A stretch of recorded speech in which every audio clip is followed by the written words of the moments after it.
بسم اللہ الرحمن الرحیم۔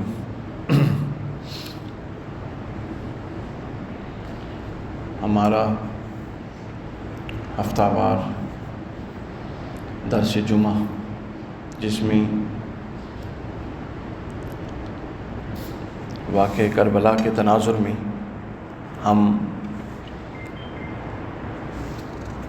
حقیقی قرآنی قدروں کا اور اس کے احیاء کا ذکر کر رہے تھے۔ چونکہ عقل کا، فطرت کا اور تاریخ کا فیصلہ یہی ہے کہ کربلا کی لازوال قربانی جو امام حسین علیہ السلام نے دی تھی، اس کا مقصد صرف اور صرف ایک تھا، اور وہ مقصد قرآنی قدروں کی بحالی تھا، قرآنی تصورات کی بحالی تھا، اور اس کی دوبارہ سے اس کا اطلاق تھا۔ کیونکہ ہمارے معاشرے میں آج یا آج سے 1400 سال، 1300 سال پہلے جب میدان کربلا میں یہ حادثہ ہوا، تو مسئلہ ہمیشہ سے ایک رہا، اور وہ مسئلہ کیا تھا؟ وہ مسئلہ تھا دین بطور خاص، دینی قدریں بطور خاص، معاشرے بطور خاص زوال پذیر ہو چکے تھے، اور اس کی زوال پذیری کی وجہ ہمیشہ سے ایک ہی رہی امت محمدیہ میں صلی اللہ علیہ وسلم۔ وہ یہ رہی کہ قرآنی تعلیمات کو فراموش کرنا، قرآن مجید کے جو انقلابی تصورات ہیں، جو معاشرے کو ایک متحرک معاشرہ اور فرد کو ایک متحرک، مثبت اور بامقصد فرد بناتے ہیں، ان تصورات سے آہستہ آہستہ آہستہ قوم ناآشنا ہو گئی۔ رسول اللہ صلی اللہ علیہ وسلم نے ان تصورات سے ہمیں آشنا کیا تھا۔ پھر خلافت راشدہ کا دور آیا، حضرت سیدنا ابوبکر صدیق رضی اللہ تعالیٰ عنہ، حضرت عمر فاروق، حضرت عثمان غنی، حضرت مولا علی، حضرت امام حسن۔ یہ وہ خلفاء راشدین کا دور تھا جس کو رسول اللہ نے فرمایا خلفاء راشدین المہدیین۔ انہوں نے قرآنی اور اسلامی قدروں کو جن بنیادوں پر رسول اللہ نے قائم کیا تھا، ان بنیادوں پر اور مضبوط کیا اور عمارت کو بلند کیا۔ مگر امام حسن علیہ السلام کے بعد جو اسلام کا سیاسی تصور اور تسلط تھا، جو خلافت راشدہ کی صورت میں موجود تھا، حضرت امام حسن سے کنفرنٹ کر کے اس کو تباہ و برباد کر دیا گیا، اور اس پورے تصور کو ملوکیت کی شکل اختیار کر دی گئی، ملوکیت دے دی گئی۔ اب یہ کوئی معمولی بات نہیں ہے۔ آپ اب جہاں آپ بیٹھے ہیں 2023 میں پاکستان میں، آپ دیکھیے کہ اگر ملک پر سیاسی طور پر سیاسی اشرافیہ جو بے دین ہو، جو حکومت کی لالچ میں ہو، جن کا مقصد فلاح و بہبود نہ ہو، تو ایسی اشرافیہ جب تسلط کر لیتی ہے ملک پر، اپنے قبضہ جما لیتی ہے، تو وہ پھر کیا حال کرتی ہے نیچے قدروں کا، یہ آج ہم سے بہتر، پاکستانیوں سے بہتر کون جانتا ہے؟ ہم دیکھ رہے ہیں مہنگائی ہمارے سامنے، یعنی جو بنیادی انسانی ضروریات ہیں جو کہ ہر انسان کو اللہ نے دی ہیں، وہ کون سی ہے؟ رہائش ہے، وہ خوراک ہے، کھانا پینا ہے، وہ تعلیم ہے، وہ علاج ہے، وہ لباس ہے۔ یہ بنیادی تعلیمات، یہ بنیادی ضروریات ہیں جو ہر شخص کو بطور مسلمان نہیں بلکہ بطور انسان قرآن کہتا ہے میسر ہونی چاہیے۔ اور آپ دیکھیے کہ جب سیاسی اشرافیہ بدلتی ہے تو وہ یہ بنیادی ضروریات کو ہی تہوبالا کر دیتی ہے، اس کو بھی ختم کر دیتی ہے، اور ہمارے سامنے آئے روز کیا خودکشیاں نہیں ہو رہی؟ وہ تو کب دور تھا، نہ کوئی میڈیا نہ کچھ، پیغام پہنچانے کے لیے آپ کو 3 مہینے کے لیے گھوڑوں اور اونٹوں پہ جانا ہوتا تھا، لیکن آج دیکھیں ایک لمحے میں ہم کہیں سے کہیں بات ہو رہی ہے، ہماری پوری دنیا سن رہی ہوتی ہے آپ کو ایک لمحے کے اندر۔ آج اگر یہ حال ہے سیاسی اشرافیہ کے قبضہ گروپ کا کہ اس نے پورے کے پورے نظام اور پورے کے پورے سسٹم اور پوری کی پوری قدروں کو مفلوج کر کے رکھ دیا ہے، تو اس وقت جو ظالم جابر حکمران متسلط ہوئے، تسلط پایا، جنہوں نے حضور علیہ الصلوۃ والسلام کے حکم کے مطابق، حضور نے فرمایا تھا کہ میری حکومت ہوگی، میرے بعد خلفاء راشدین مہدیین کی حکومت ہوگی، اس کے بعد کاٹ کھانے والی ملوکیت ہوگی، ایسی حکومت ہوگی جو کاٹ کھائے گی لوگوں کو، ان کا گوشت بھی نوچ لے گی، ان کے حقوق بھی نوچ لے گی، ان کے جسم سے لباس بھی نوچ لے گی، وہ حکومت آ گئی۔ آئی کیوں؟ اور پھر اس حکومت کا الٹیمیٹ نتیجہ کیا تھا؟ یزید کی حکمرانی، اور پھر یزید نے کیا کیا؟ قتل حسین، پورے کے پورے نظام کو خراب کر دیا۔ اب اس پورے تسلسل کو سمجھیے، اس پورے تسلسل کو سمجھیے۔ یہ ہوا کیوں؟ یہ ہوا اس لیے کہ خلافت راشدہ کے اندر سیدنا ابوبکر صدیق رضی اللہ تعالیٰ عنہ سے لے کر حضرت امام حسن علیہ السلام تک جو قدریں رسول اللہ نے ڈالی تھی وہ اتنی مضبوط ہوتی ہوتی ہوتی پوری جڑ پکڑ کے ایک عمارت بن چکی تھی، محل بن چکا تھا۔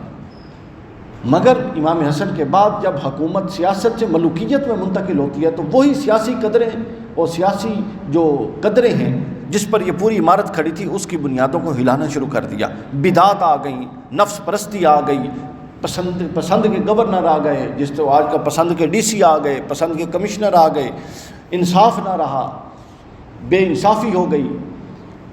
بلکہ خود مستدرک للحاکم میں حدیث ہے حضرت ابو ہریرہ سے، حضرت ابو ہریرہ فرماتے ہیں کہ ایک ایسا دور آنے والا ہے جس دور میں امام حسین پھر اٹھے، قیام کیا۔ حضرت ابو ہریرہ نے اشارہ کیا، فرماتے ہیں ایک ایسا دور آنے والا ہے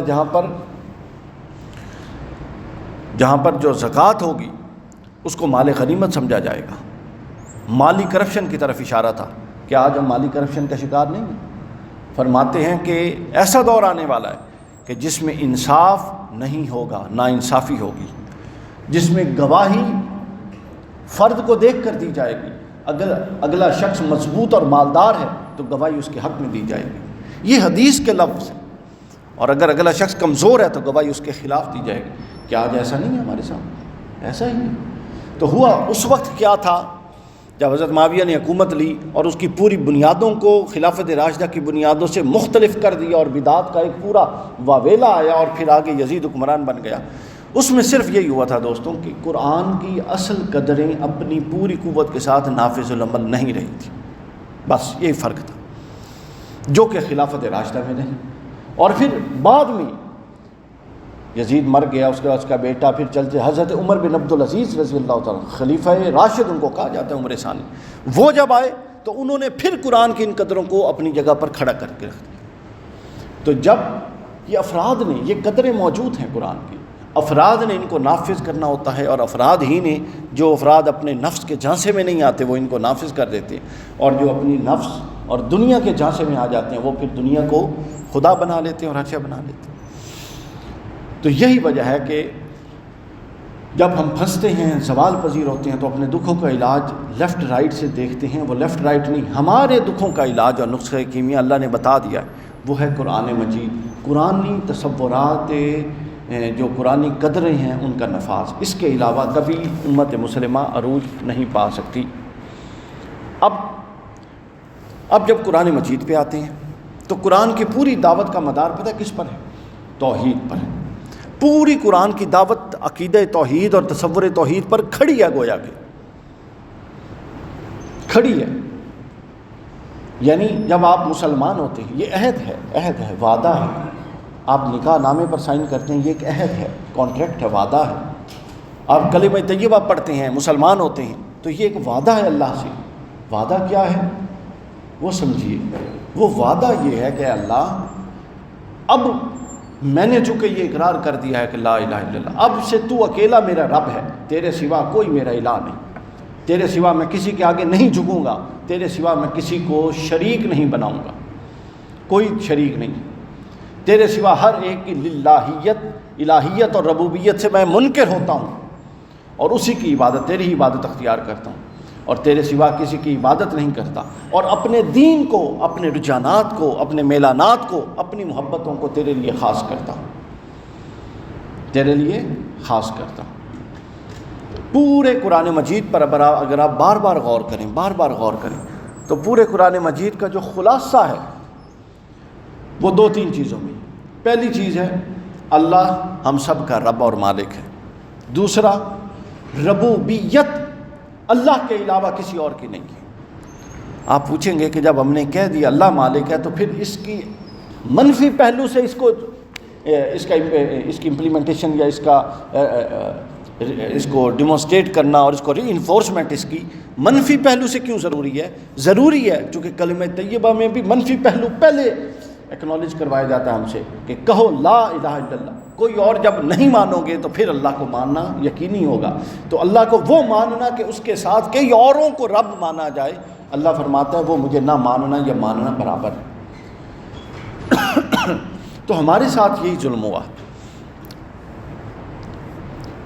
کہ ہم اللہ کو تو رب مانتے رہے، لیکن ہم نے اللہ کے ساتھ کئی اور نام نہیں لیتے تھے. نام نہیں لیتے کہ کوئی اور بھی اللہ ہے، کوئی اور بھی رب ہے، ہم کسی اور کی عبادت کرتے ہیں. نام نہیں لیتے. اس کو ہم شرک اور کفر ہمیں بتایا گیا، ہمیں علماء نے بتایا یہ کفر ہے. ہم نام اور نہیں لیتے، مگر جو ہمارا عمل ہے، جو ہماری سوچ ہے، جو ہمارا طریقہ کار ہے، وہ یہ بتاتا ہے کہ جب وہ رب جس کی بات ہم کر کے آتے ہیں کہ تیرے علاوہ کسی کی نہیں مانیں گے، تنہائی میں جب دو معاملے پیش آتے ہیں، ایک اس رب کا معاملہ اور ایک اپنے نفس کا یا کسی اور مطلب کا معاملہ، تو ہم اس کو رب ماننے سے انکار کر دیتے ہیں اور دوسرے کا معاملہ اختیار کر لیتے ہیں. یعنی عملاً مسلمان نہیں ہے، عملاً رب کو رب نہیں مانتے. زبانی تو سب مانتے ہیں، اس میں تو کوئی انکار بھی نہیں کرتا. تو اللہ تعالیٰ نے قرآن مجید میں قرآنی فکروں کے، قرآنی قدروں کے نافذ نہ ہونے کا جو شکوہ کیا وہ اس بنیاد پر کیا کہ وہ کہتا ہے جب تم میرے ساتھ وعدہ کر چکے ہو کہ مجھے کو خدا مانو گے اور میری ہی بات مانو گے، تو ایک طرف ہوتے ہو اکیلے تنہائی میں تو دو آپشنز آتی ہیں، تو وہاں مجھے خدا نہیں میری بات نہیں مانتے سے مراد کیا؟ مجھے خدا نہیں مانتے، کسی اور کو مان لیتے. جب تھوڑا مفادات آتا ہے تو پھر کسی اور کو خدا مان لیتی ہو. جب کوئی نفس کی خواہش آتی ہے تو قرآن کہتا ہے اپنے نفس کو خدا بناتے ہیں، مجھے تو نہیں بناتے. اللہ کہتا ہے مجھے بناتے تو میری مانتے، یہ تو نفس کو خدا بناتے ہیں، الہ بناتے ہیں اپنے نفس کو، اس کی مان رہے ہیں. تو ہمیں اصل میں پٹی یہ پڑھا دی گئی ہے کہ آپ زبانی کلامی اللہ رسول آخرت کے اعتقاد رکھیں، آپ تو پکے جنتی ہیں، پکے، آپ کو تو کوئی روکے گا ہی نہیں. اور جو پھر علماء اور پیران کرام ہیں وہ خود تو جنتی ہیں، وہ دوسروں کو پھر جنتی بناتے بھی ہیں، ٹکٹ بھی ہے ان کے پاس. قرآن مجید کا تصور مختلف ہے.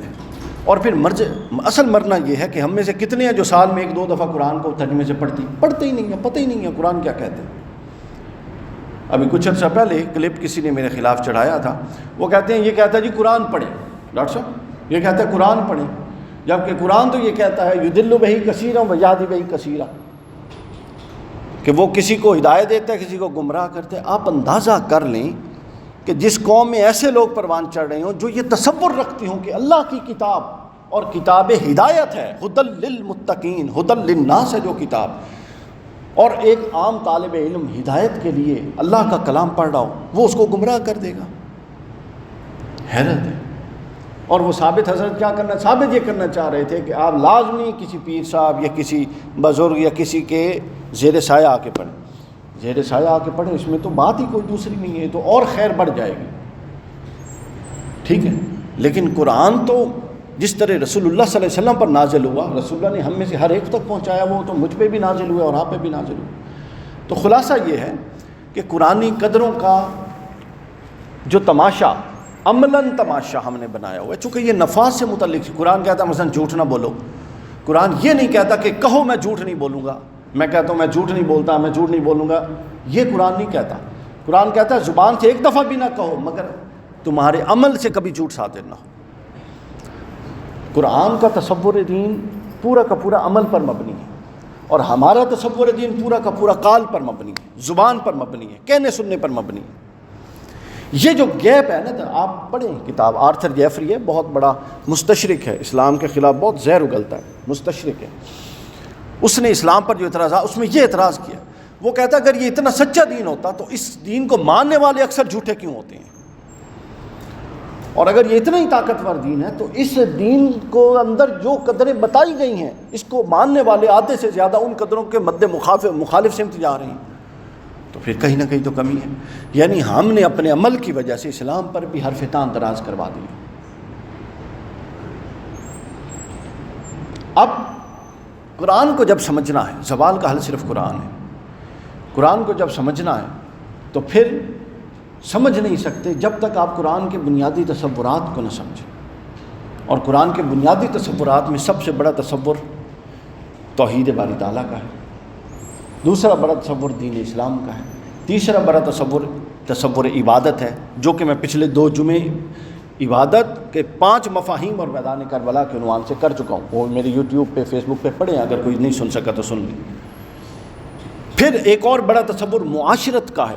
قرآن کے نازل ہونے کے بنیادی مقاصد میں سے یہ ہے کہ ایک پرامن با مقصد اور صالح معاشرہ قائم کیا جائے۔ بس قرآن کو فرد نہیں چاہیے، گھر میں بیٹھے ہوئے نیک فرد نہیں چاہیے، قرآن کو وہ پہلے نیک بنے اور پھر معاشرے میں آ کے امر بالمعروف، اچھائیوں کو فروغ دینے کے لیے وہ نیک بندہ کوشش کرے، اور نہیں انل منکر، برائیوں کو روکنے کے لیے وہ نیک بندہ کوشش کرے۔ قرآن کی نظر میں دوستو نیک ہی وہ ہے جو معاشرے میں آ کے اچھائیوں کو پروموٹ کرنے کے لیے اپنی اسٹرگل کرتا ہے اور برائیوں کو کم کرنے کے لیے اپنے ان پٹ دے رہا ہے، بس وہ نیک ہے۔ چونکہ الٹیمیٹ اس کو نیک بنا کے اسے کروانا یہ تھا۔ ایک شخص ڈگری لے جی اور ساری عمر جاہلوں والے کام کرے تو لوگ اسے کہیں گے یار ڈگری لینے تو پھر کی فائدہ ہے اگر تو یہی کام کر لیا۔ تو یہی ہمارا سارا کا سارا معاملہ۔ اللہ کو انفرادی طور پہ نیک لوگ درکار نہیں ہیں، ریکوائرڈ نہیں ہے، بلکہ نیک کرنا یہ ایک بڑے مقصد کی تیاری ہے کہ نیک ہوگے تو نیک صالح اور معاشرے کے قیام کی طرف بڑھو گے۔ اسلامی سماجیات یہ خالی ہے چیپٹر ہمارے، بالکل خالی ہے۔ تو جب تک میں عرض کر رہا تھا آپ ان تصورات کو نہیں سمجھیں گے، بنیادی قرآنی تصورات کو، اس وقت تک آپ سمجھ ہی نہیں سکیں گے کہ قرآن آپ سے کیا کہتا ہے اور ہم سے کیا کہتا ہے۔ یہ وہ گیپس ہیں جس کو میں نومینیٹ کر رہا ہوں، ان گیپس کو پورا کیجیے۔ اگر کوئی شخص جانتا ہی نہ ہو الہ کا، رب کا، عبادت کا، توحید کا، رسالت کا، آخرت کا، جواب دہی کا وہ مفہوم کیا ہے جو قرآن پیش کرتا ہے، تو وہ 100 دفعہ قرآن پڑھتا رہے گا، ہر وقت پڑھتا رہے گا، اسے پتہ ہی نہیں ہے کہ قرآن مجھ سے چاہ کیا رہا ہے۔ تو گیپ آ گیا کہ نہ آیا؟ یہ عذر نہیں ہے، اللہ نے عقل دی ہے۔ اگر 18 سال ہم کو ڈگریاں لے سکتے ہیں تو کیا 1-1.5-2 سال سمجھنے کے لیے قرآن نہیں پڑھ سکتے؟ عذر نہیں ہے، یہ تو جہنم میں ڈالا جائے گا، یہ کوئی عذر خواہی نہیں۔ پھر اس کے بعد اسی طرح اگر کسی کے ذہن میں ان اصطلاحوں کا مفہوم ہی واضح نہیں ہے جس کی وجہ سے ہم مسلمان کہلاتے ہیں تو یہ بھی عذر نہیں ہے۔ اللہ فرمائے گا اگر باقی اتنے علوم پڑھ سکتا تھا تو جو کتاب ہدایت تھی اس کی 4-5 اصطلاحات سمجھ کے عمل کرتے ہوئے تجھے تکلیف ہوتی تھی، اس کے لیے تیرے پاس وقت نہیں تھا۔ عذر نہیں ہے کہ لا الہ کہتا رہے گا اور اس کے باوجود اپنے دل کے اندر بہت سارے خدا بنا کے رکھے گا۔ اس کو اقبال نے کہا تھا بتان وہم و گما لا الہ الا اللہ۔ ہم یہ جو کہتے ہیں نا کم اور فلانے نے تک کر ہی دینا ہے، یہ بھی ایک بڑی سطح پہ جا کے جب آپ سوچیں تو یہ بھی تصور توحید کے خلاف ہے۔ جو کرنا وہ تو اللہ نے کرنا، اس کی مرضی کے بغیر تو کچھ ہو نہیں سکتا۔ اقبال نے اس کو کہا تھا بتان وہم و گما، بت صرف سامنے نہیں ہوتے بلکہ وہم و گمان میں بھی ہوتے ہیں۔ تو جو اللہ سے تعلق ہے، توکل ہے اور اللہ سے توجہ اللہ ہونا ہے، اور جو اللہ سے ظاہری اور قلبی اور باطنی تعلق قائم ہونا ہے، وہ تو تب ہونا ہے اللہ کہتا ہے جب یہ بت سب ختم ہو جائیں گے۔ اور بت تو ظاہر کے بھی ہیں، نفس کے بھی ہیں، پھر وہم و گمان کے بھی ہیں۔ کلیئرٹی نہیں نا آتی جب تک وہم و گمان میں بت، تو ہم بے شک لا الہ الا اللہ کہتے رہیں، اگر وہم و گمان بتوں سے بھرا ہوا ہے تو رابطہ نہیں ہوگا۔ آپ اپنے زور سے کہہ رہے ہوں گے لا الہ الا اللہ، لا الہ الا اللہ، ورد کرتے ہیں، ذکر کرتے ہیں، لیکن عمل پورا کا پورا لا الہ الا اللہ کے مخالف ہے، یعنی زبان اس کے حق میں جا رہی ہے اور پورا وجود اس کے مخالف سمت میں جا رہا ہے۔ تو بتائیں اثرات کیسے آئیں؟ اب اسی طرح آپ کسی کے سامنے کہہ دیں کہ نہیں جی نہیں، میں تو صرف اللہ کی گل مانتا ہوں، ہم تو صرف اللہ کی مانتے ہیں، اور جب 2 آپشنز آ جائیں، ایک میں مفاد ہو ایک میں نقصان ہو، اور نقصان والی آپشن اللہ کے حکم کے مطابق ہو تو ہم وہ حکم چھوڑ دیتے ہیں اور مفاد والی آپشن اڈاپٹ کر لیتے ہیں۔ تو زبان سے کہتے رہتے ہیں اللہ تو علاوہ کسی کی عبادت نہیں کرتے اور کسی کا حکم نہیں مانتے، لیکن عملاً مانتے ہیں۔ شخصیات کے یہ تضادات ہیں، کوئی اور مسئلہ نہیں ہے۔ امت مسلمہ کا سارا مسئلہ ہی یہ ہے، مرنا ہی یہ ہے، اور مسلکوں نے یہ بتا دیا ہے کہ ہک دی شفاعت ہو جانی ہے، ہک نو اہل بیت لے کے جانا ہے، ہک نو صحابہ نے لے کے جانا ہے، ہک نو اولیاء نے لے کے جانا ہے، سارے دے کول اپنے اپنے پوری ٹریناں بک ہیں، پوری ٹرینیں بک ہیں ہمارے پاس، بس ہم نے یہاں سے نکلنا اور ٹرین پہ بیٹھنا اور لو جی کھچ کھچا جنت دے وچ سیدھا۔ یہ جہالت کے تصورات ہیں، ان سے نکلیے، اس سے بڑی جہالت ہے ہی، یعنی آپ حاملین قرآن ہو کر جہالت کی موت مر جائیں گے اگر یہ سمجھ رہے ہیں۔ حاملین قرآن ہو کر جہالت کی موت، وہ زمانے میں معزز تھے مسلمان ہو کر، اور تم خوار ہوئے حامل قرآن ہو کر۔ تو یہ قرآن مجید کی اصل تصور ہے. یہ جب تک پڑھیں گے نہیں, اب وہ دوبارہ جبرائیل نے آپ پہ اور مجھ پہ الگ الگ تو آنا نہیں ہے, انہوں توفیق کوئی نہیں چاہ کے پڑھن دی وکھرا وکھرا نازل کر دیو, یہ تو ہو نہیں سکتا. نازل تو ہو گیا جو ہونا تھا. اب وہ پڑا ہوا ہے, شادیوں کے وقت اٹھا لیں, کوئی مر جاتا ہے اصال ثواب کے لیے اٹھا لیں, ہدایت کے لیے نہیں اٹھانا صرف. یہ تو ہم نے قرآن سے وعدہ کر کے رکھا ہوا ہے. تو یہ وہ چیز ہے جس کا تعلق ہے انڈرسٹینڈنگ کے ساتھ. پھر جس طرح پھر یہ الفاظ ہیں, پھر آگے انشاءاللہ اگلے جمعہ اس پر میں تھوڑی سی بات کروں گا کہ پھر جو لوگ یہ چیزیں جو تو سمجھتے ہی نہیں وہ تو نہیں سمجھتے, اور جو لوگ یہ چیزیں سمجھ جاتے ہیں ان کا پھر اگلا مسئلہ یہ ہے کہ وقت کے ساتھ ساتھ قدریں بدلتی ہیں, وقت کے ساتھ ساتھ پھر الفاظ اور اصطلاحات کے مفاہیم بدلتے ہیں. پھر ان میں جو مفاہیم میں تبدیلی آئی, جو قرآن کو انڈرسٹینڈ کر گئے تھے عہد صحابہ میں, صحابہ کرام, تابعین, تبع تابعین, پھر اس کے بعد جو آہستہ آہستہ آہستہ آہستہ تبدیلیاں آئیں وقت کے ساتھ ساتھ, ہم نے اس کو کیسے ٹیکل کر کے اپنی اصل فکر پہ رہنا ہے. چونکہ اصل فکر کسی بھی فرد کی سوچ نہیں ہے. کوئی جتنے بڑے سے بڑا فرد ہو, ہم سب کا ادب اور احترام کرنے والے لوگ ہیں, سب کے جوتے ہمارے سر کے اوپر, مگر جو فکر اصل ہے, قطعی ہے, جس کے ہم پابند ہیں, وہ فکر صرف اللہ کی وحی ہے اور رسول اللہ صلی اللہ علیہ وسلم کی فکر ہے. اس کے علاوہ ہر فکر کو قبول بھی کیا جا سکتا ہے, رد بھی کیا جا سکتا ہے. ہم پابند صرف کس کے ہیں؟ قرآن کے اور سنت کے ہیں, حضور علیہ الصلوۃ والسلام کے ہیں. وما ینطق عن الہویٰ ان هو الا وحی یوحیٰ. یہ رسول اپنی مرضی سے بولتے ہی نہیں جب تک کہ ان پر وحی نہ نازل ہو جائے. تو آپ وحی کے پابند ہیں, وہ بصورت قرآن ہو یا بصورت زبان رسالت مآب صلی اللہ علیہ وسلم. تو آج میں نے جو ہمارے اپنا قرآنی معاشرے کا قیام اور تعلیمات کربلا کے تناظر میں جو سیریز چل رہی ہے, اس میں آج ہم نے جس پہلو پر ذکر کیا وہ پہلو یہ تھا کہ ہمیشہ سے امت مسلمہ پر جب بھی زوال آیا اس کی وجہ صرف قرآنی تعلیمات سے دوری رہی, اور قرآنی تعلیمات سے دوری کو جب آ گئی تو اس کو ختم کرنے کے بجائے ہم نے چھوٹے چھوٹے ایسے راستے تلاش کر لیے کہ اپنے آپ کو مطمئن کرنا شروع کر دیا. روٹ کاز کی طرف نہیں گئے. بلڈ پریشر ہو رہا تھا, گولی لے کے بلڈ پریشر کو ٹھیک کرتے رہے, لیکن اس بنیاد کو نہیں ٹیسٹ کروا کے چیک کیا کہ بلڈ پریشر بڑھتا کیوں ہے, ڈسٹرب کیوں ہوتا ہے. یہی مسئلہ ہے ہمارے ساتھ. سب خرابی کی جڑ وہ فرد کی ہو, وہ ہماری ذات کی ہو, وہ ہمارے گھر کی ہو, وہ ہمارے معاشرے کی ہو, اس کے ہدایت کا کوئی دوسرا راستہ ہے ہی نہیں قرآن کے تصور کے علاوہ. لیکن ہم نے چھوٹے چھوٹے وہ ٹوٹکوں کی دنیا, چھوٹے شارٹ کلپس بڑے ملتے ہیں, تو ہم نے ٹوٹکوں کے ذریعے زندگی کو چلانے میں ترجیح دی, لیکن روٹ کاز کو ایڈریس کر کے تھوڑی مشکل برداشت کر کے ہمیشہ کے لیے آسانی پیدا کرنے کی طرف نہیں گئے. اللہ تعالی ہمیں قرآن مجید کی حقیقی تعلیمات عطا فرمائے.